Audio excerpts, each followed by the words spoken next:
guys, this is Jessica Rovniak. You're watching In Studio with The Hollywood Reporter. I'm here with Tim and Eric. Hello. How's it going? Hi. There's a studio audience here. Do people watching know that? Yeah, not very strange. Yeah. There Please. you go. You're not mic'd, so it doesn't sound like anything on the show. Sounds really small. Applause. Yeah. So you guys are here to talk about Bedtime Stories, newest season. Very exciting. Yes. For anyone who hasn't had the pleasure of watching Bedtime Stories, could you give us like the elevator pitch of the show? Absolutely. It's a brand new genre we created. It's called horror comedy. Mm-hmm. And it's Comedy. It's comedy. Every week we dive deep into another nightmare, and we do it with very good storytelling and jokes. I know I was watching season one. I remember watching season one. There's an episode with Bob Odenkirk. I think it's called like Toes. I was eating while I was watching the beginning of that one. It was pretty Yum. horrific. He was actually really kind of instrumental in you guys getting your first show, right? Yes. Bob Odenkirk, who is now very famous he was when we knew him, but he was more of a cult icon. Yeah. More of a fringe celebrity. But we were huge fans of his. Excuse me. And he developed an appreciation of our work early on, first person to do so. And he gave us some advice and led us and kind of got us in the door to a few places. So we're eternally grateful to Bob Odenkirk. Yes. As he's known today as Better Call Saul. He legally changed his name. Yeah, and I'm like, Better Call Saul. He loves when you do that. We call him up, and we're like, hey, is Saul there? Then he hangs up. So the concepts for this show are truly like out there. Like I never, in a complimentary way. That like some things are in there, like Young Sheldon, in there. Yes, that's in there. Bedtime Stories. Out there.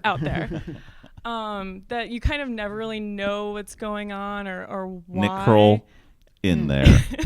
Tim and Eric, out there. So like what is the writing process for this? Are these nightmares that you guys have actually had? Where did these ideas come from? I will just tell you a nightmare I had the other night. Great. My daughter had drawn a picture of herself. She's 4. And it was a circle with 2 circle eyes and a little mouth with these strings coming out of the head. It just looked, it's kind of grotesque. And that night I had a dream that David Lynch was being interviewed, much like he would be here. And after the cameras rolled, he ripped off his face as if his face was a mask. And his face was like my daughter's drawing. It was just these 2 little eyes and a little mouth. And it was horrifying. And I woke up, I was up all night thinking about and then that. You wrote a script and now it's and then that'll be in the next season, I think. Can't wait. We think most things are nightmares. Like even the toes episode is about this world where people clip off their toes, which is not far from how people fuck up their bodies now by injecting themselves or adding extensions to things, or so Bedtime Stories is just an extreme view of what's going on right now. Totally. I really like the one episode, The Duke, that you have like Ray Wise and Jorge Garcia in. Mm-hmm. I'm watching Twin Peaks right now, so I was like very excited to see him in there. And so he's like hypnotizes Jorge's character so that he thinks he's his son, so he can sleep with his wife that he met at a scratch-off casino. So that's the hardest one to explain to people because we all get confused with the genders and the relationships.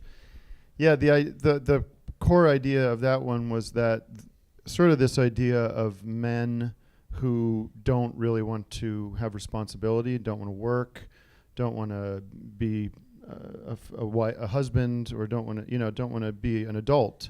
They'd rather be in their basement playing video games or online chatting or whatever. So that was sort of the core, and it was this nightmare where this guy comes in and convinces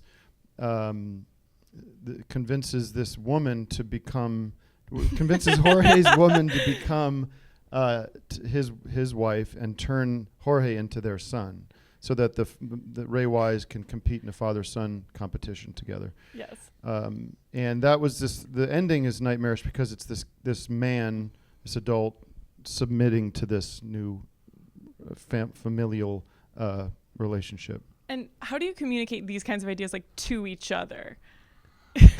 We're pretty much on board, Yeah. like it will really be Tim will come to me with an idea and we'll riff on that and we'll both just love that concept because you know how disturbing the idea of your wife turning into your mom is. It's just one of the most disturbing images ever.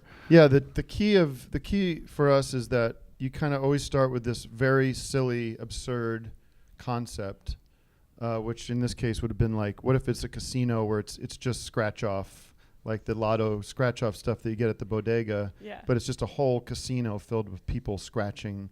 And so that makes us laugh. And then we go, okay, now that we have that, let's treat that very seriously as if that's a real thing. Yeah. It's really in the world. And I think the secret for season 2 of Bedtime Stories was getting really, really good actors. Like if we didn't have Jorge and Rhea, like that story would come off way too silly, but they performed it in full sincerity and it kind of has this great energy that we like.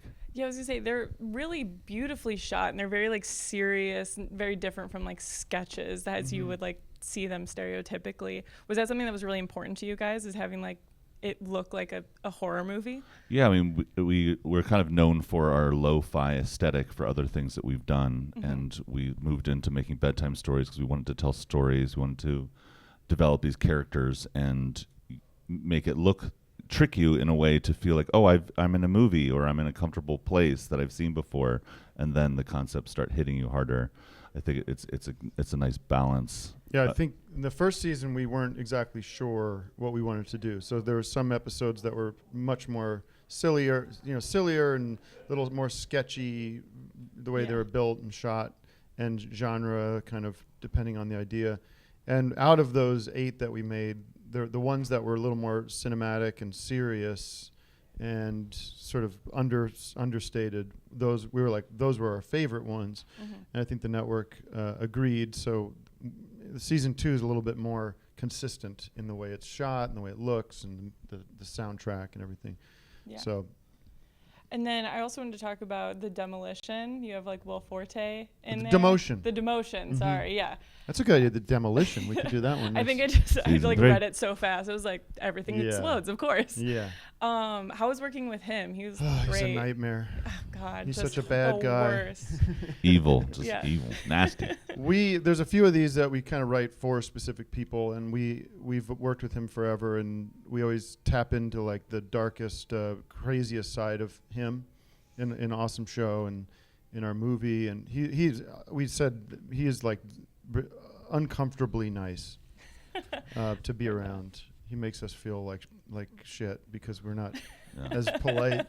But so we wrote this for him with him in mind, and we're just hoping he could do it because we were just like, who else could do this? And we kind of couldn't figure out who could do it. So he came and gave us everything. Gave us everything he had. Oh my. I saw like an ad, I think it said like "Take That, Black Mirror" or something like that. I thought that was someone else made that up, not you guys. Maybe I saw that it's on adultswim.com. Maybe you're watching an episode. Oh. Yeah. It said "In Your Face, Black Mirror." Yeah, they were talking about. It's not a competition. Yeah. Never. We love Black Mirror, so it's. Yeah. Well, I think you can kind of see like this is like a more absurdist version. I think that was the one that I was like, yeah, I could see that was Squat, the most recent one that came out. Well, that was the one that we came up with, and we were pretty far along. And Eric was like, this feels a little like Black Mirror. Because of the technology. Because of the technology element. Yeah. So would you want to explain the episode a little bit? Well, for the viewers I back play a guy named Forrest Gumb. So close. Which just I think it tickles us to no end. G-U-M-B. Yeah. And there's a scene where I'm typing in my name and it's spelling out Forrest Gump until the last B.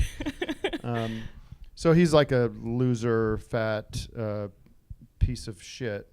Nothing like you. No, like the opposite.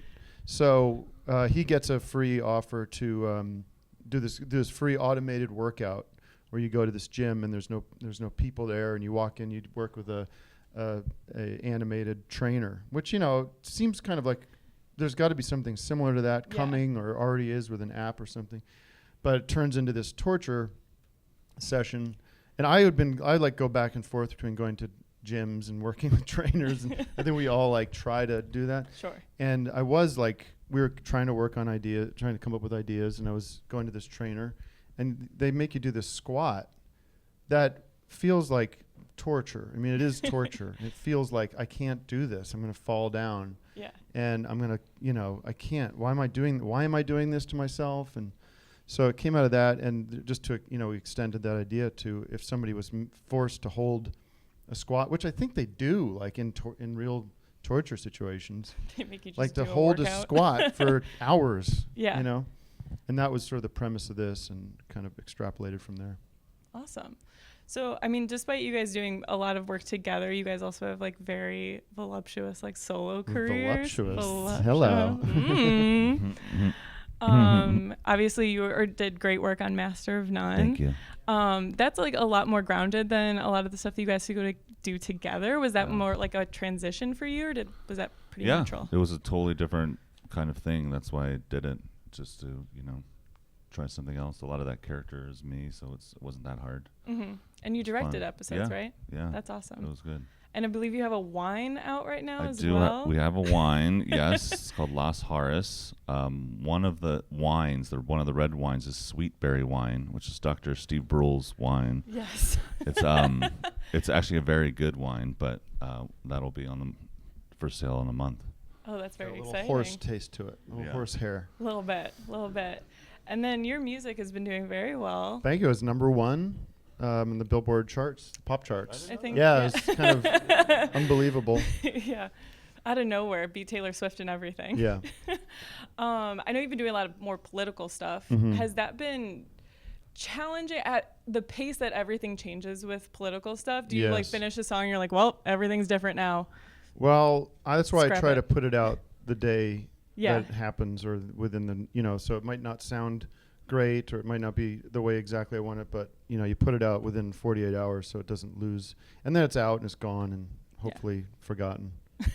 Never forgotten.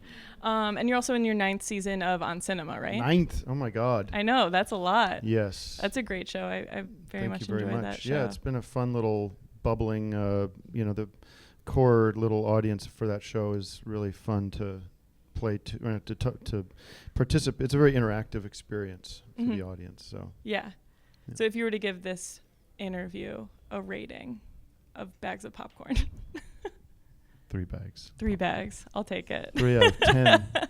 Ouch. Whoops. Bummer. All right, well, guys, thank you so much. You're welcome. Thanks. Tim and Eric's Bedtime Stories airs Sundays at midnight on Adult Swim. Thank you guys so much. It was a pleasure. Thank you.